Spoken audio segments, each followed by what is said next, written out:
Lieutenant general Utpal Bhattacharya আমাদের সঙ্গে রয়েছেন এবং সুরক্ষা বিশেষজ্ঞ আর্য ঘোষ এই মুহূর্তে আমাদের সঙ্গে রয়েছেন। আমরা প্রথমেই লেফটেন্যান্ট জেনারেল উৎপল ভট্টাচার্যের কাছে যাব, প্রাক্তন সেনাকর্তা। স্যার, রিপাবলিক বাংলায় স্বাগত। আমরা এই যে যুদ্ধ আরো তীব্র হচ্ছে, সেই তীব্র যুদ্ধের দিকে নজর রেখেছি, কিন্তু ইরান এই মুহূর্তে হুঁশিয়ারি দিচ্ছে যে হরমুজ স্ট্রেট বা হরমুজ প্রণালীটা বন্ধ করে দেবো, 1 নম্বর। আর 2 নম্বর, মার্কিন যুক্তরাষ্ট্রের যে জাহাজগুলো আছে, রণতরীগুলো আছে, ওগুলোকে আমরা ধ্বংস করে দেবো। ইরান কি এই কাজ করার মতো ক্ষমতা রাখে? তাদের কি সেই সামরিক শক্তি আছে স্যার, নাকি শুধুমাত্র ফাঁকা হুঁশিয়ারি? বলুন স্যার। দেখুন, সোজা কথা, আজকে হচ্ছে যুদ্ধের দশমী। 13 তারিখ থেকে আরম্ভ হয়েছিল, যখন ইসরায়েল জিনিসটা আরম্ভ করেছিল, আর আজকে তার দশমী দিন। ইরান, এটা জানা যাচ্ছে ওরা সব সময় প্রত্যাঘাত করতে তৈরি। ওদের ক্ষমতা অতটা না থাকলেও, যেমন ধরুন ওদের কাছে সেরকম জেট ফাইটার্স নেই, but making up that deficiency with drones and the missile umbrellas. কাজেই ডিটারমিনেশন থাকলে আপনার ক্ষমতা যতটা না থাকুক, কিন্তু আপনি যে আঘাত আনতে পারবেন না তার সেরকম নয়। ভেবে দেখুন, বেন গুরিয়ন এয়ারপোর্ট ইজ বন্ধ। মানে তেল আবিবের যে আসল এয়ারপোর্ট, ইসরায়েলের সঙ্গে সংযোগ আছে, বেন গুরিয়ন এয়ারপোর্টে ওরা আঘাত আনতে পেরেছে।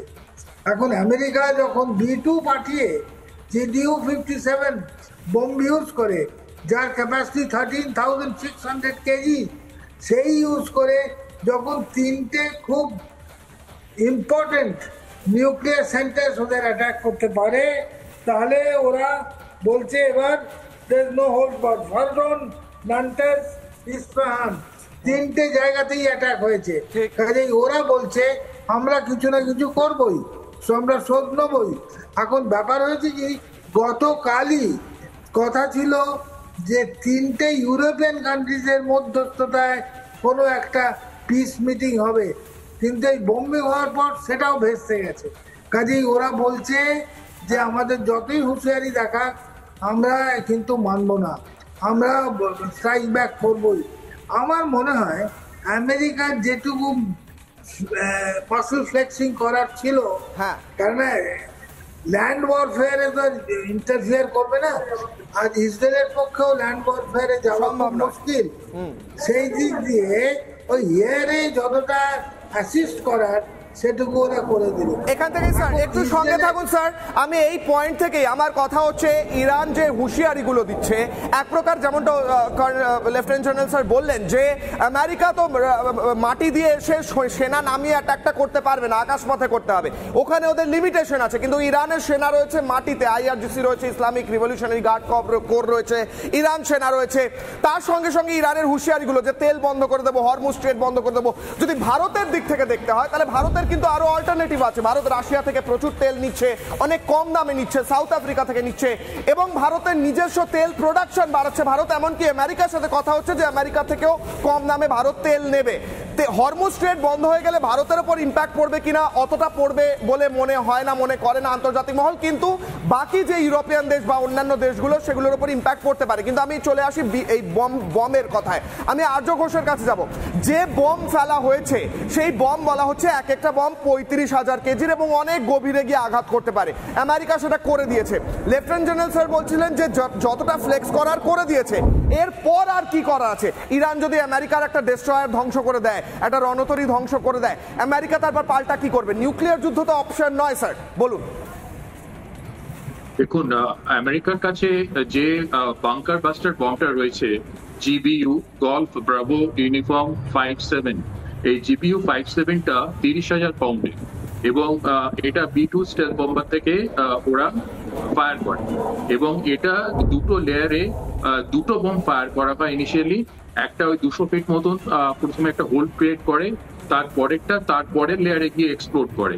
ইসরায়েলের কাছে যে আপনার বাংকার বাস্টার বম রয়েছে, সেটা জাস্ট 2,000 থেকে 3,000 পাউন্ডের। সেই জন্যই নেতানিয়াহু এতবার করে আমেরিকাকে ধন্যবাদ জানাচ্ছেন এবং বলছেন যে আমেরিকা ছাড়া কেউ এটা করতে পারতো না। কিন্তু ডোনাল্ড ট্রাম্প যেটা ভাবলেন না, মানে, এবং এটা ইউএস ট্রেজারি একজন মানে এমপ্লয়ি, তিনিও পর্যন্ত বলেছেন, আমি একটু আগে দেখছিলাম যে এটা প্রিম্যাচিওর অ্যাটাক, যেটা আমিও বলছি। আমি গতকালই একটা সংবাদ মাধ্যমে বলেছিলাম যে এটা ডোনাল্ড ট্রাম্পের স্ট্র্যাটেজি, উনি আজকেই হয়তো হিট করবেন, এবং সেটাই হলো। গতকাল বলেছিলাম, গতকালের সময়তেই হিট করেছে আমেরিকা। কিন্তু ওনার মেইন যেটা করা উচিত ছিল সেটা আয়াতুল্লাহ খামেনিকে এলিমিনেট করা উচিত ছিল, যেখানে ওনার জিপিএস কোঅর্ডিনেট উনি খুব ভালোভাবে জানেন, সেটা সব প্রেসে বলেছেন। এবং আয়াতুল্লাহ খামেনিকে হিট করলে ওই তেহরানে দেখুন জনঘনত্ব সাংঘাতিক, তো সেখানে বাংকার বাস্টার বম্বের কি এফেক্ট হবে, রেডিয়েশনের ব্যাপার, সেগুলোর জায়গায় আয়াতুল্লাহ খামেনিকে এলিমিনেট করলে সব থেকে ভালো হতো। এবারে আসুন একটা ব্যাপার, সেটা হচ্ছে যে এখানে কিন্তু আমেরিকার একটা ডুমসডে এয়ারক্রাফট আছে, এটা কিন্তু হিউজলি সিগনিফিকেন্ট। সেইটার কল সাইন নর্মাল অবস্থায় থাকে। এই ডুমসডে বিমানটাকে ব্যবহার করা হয় তখনই যখন সারা বিশ্বে পারমাণবিক যুদ্ধ বা আমেরিকার এগেনস্টে পারমাণবিক যুদ্ধ ছড়িয়ে পড়ার আশঙ্কা থাকে। সেই ডুমসডে এয়ারক্রাফটটাকে অ্যাক্টিভেট করা হয়েছে। সে কালকে ফ্লাই মোডে মানে অ্যাক্টিভ মোডে গেছে, এবং নর্মাল মোডে তার কল সাইন থাকে অর্ডার 06, অর্ডার 06। যখন অ্যাকচুয়াল ডুমসডে মানে পারমাণবিক যুদ্ধের সংখ্যা থাকে বা পারমাণবিক আঘাতের সংখ্যা থাকে, তখন আমেরিকান প্রেসিডেন্ট এবং তার পেন্টাগনের পুরো অফিসিয়ালসরা সেই বিমানে উঠে যান, এবং সেটা সেন্ট্রাল কমান্ড হিসাবে আকাশ থেকে সে পরিচালনা করে সমস্ত কিছু, এবং তার কল সাইন তখন পাল্টে হয়ে যায় অর্ডার 01। সেটা কালকে হয়ে গেছে। এটাই স্পেল আউট করছে দি গ্র্যাভিটি অফ দি সিচুয়েশন। এইবারে আর একটা কথা বলি, 14ই জুন থেকে সেভারাল 747 বোয়িং বিমান চায়না থেকে গেছে ইরানের দিকে, এবং তারা ঠিক ইরানে ঢোকার আগে কাজাকিস্তান ওই সমস্ত জায়গা হয়ে নর্থ চায়নার দিক থেকে গেছে, ট্রান্সপন্ডার গুলো অফ করে দিয়েছে, এবং তারা ওখানে গিয়ে কি নিয়েছে বা কি লজিস্টিক সাপ্লাই করেছে সেটা কিন্তু কেউ জানে না। স্যার, চায়না থেকে বিমান আসছে ইরান এবং কি সাপ্লাই করছে সেই প্রশ্ন থাকছে, একটু সঙ্গে থাকুন।